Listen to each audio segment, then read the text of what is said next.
بسم اللہ الرحمن الرحیم۔ السلام علیکم ورحمۃ اللہ وبرکاتہ۔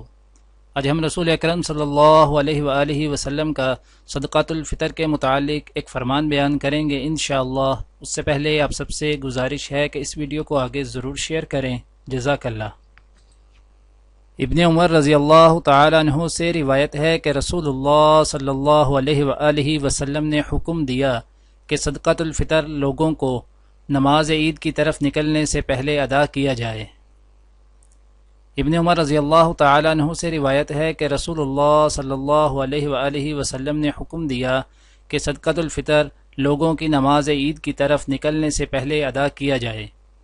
دعا ہے کہ اللہ تعالی دنیا اور آخرت کی تمام بھلائیاں عطا کرے، عمل کی توفیق دے۔ سبحان ربک رب العزت عما یصفون وسلام علی المرسلین والحمد للہ رب العالمین، آمین۔